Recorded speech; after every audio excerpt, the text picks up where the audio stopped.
మళ్ళీ మామూలుగా మీరు పాపులు, నేను పరిశుద్ధుడిని, నేను పాపిని, మీరు పరిశుద్ధులు, ఈ బాణీకి వచ్చేస్తాను మళ్ళీ. అంత రెగ్యులర్ బాణీకి వచ్చేస్తాను. ఓకేనా? సో ఆది ఎందు ఇప్పుడు మన విజయ్ కుమార్ గారు ఆయన చేస్తున్నటువంటి పరిచయాల పట్ల నేను గర్వపడుతున్నాను బ్రదర్. దేని విషయంలో గర్వపడుతున్నాను అని అంటే, పిల్లల కోసం ఆయన చేస్తున్నటువంటి ఈ పని, చిల్డ్రన్ హోమ్, పిల్లల కోసం పిల్లలను పెంచడం, ఈ పనులు దేవుడు మనకిచ్చినటువంటి బాధ్యత. దేవుడు లేకపోతే క్రైస్తవ సంఘం మాత్రమే చేయగలిగినటువంటి ఒక విశిష్టమైన బాధ్యత. ఇది అందరూ చేయలేరు. నా భార్య మా ఇంట్లో 14 మంది పిల్లలను పెంచింది. నాకు 2 ఆడపిల్లలు, వాళ్ళతో పాటు మిగిలిన 12 మంది కలుపుకుంటే మా ఇంట్లో 14 మంది. ఆ 14 మందిలో కొంతమందికి పెండ్లిళ్ళు అయిపోయాయి, కొంతమంది కాలేజెస్లో ఉన్నారు, కొంతమంది ఉద్యోగాలు చేస్తున్నారు.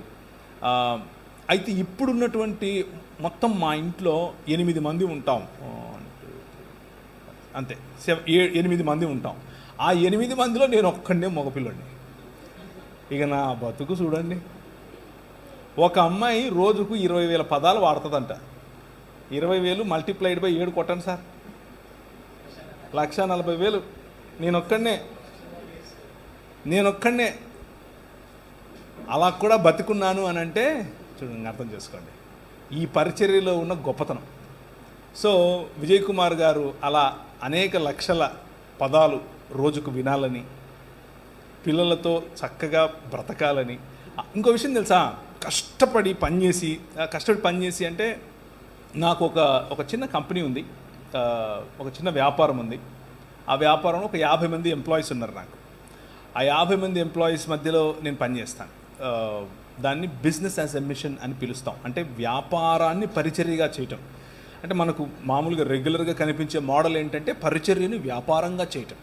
అలా కాకుండా వ్యాపారాన్నే పరిచర్యగా చేయటం. ఈ మోడల్లో నేను ఎంచుకున్నాను.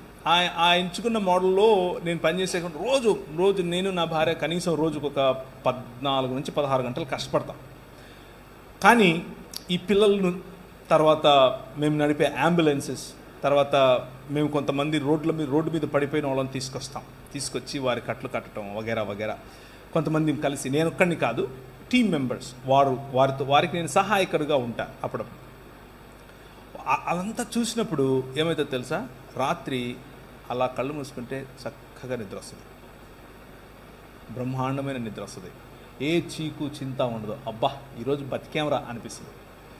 So I congratulate you brother for what you're doing. మీరు చేసే పనికి, మీరు చేసే పరిచర్యకు నేను చాలా సంతోషం వ్యక్తం చేస్తున్నాను. నా పట్ల మీరు చేస్తున్న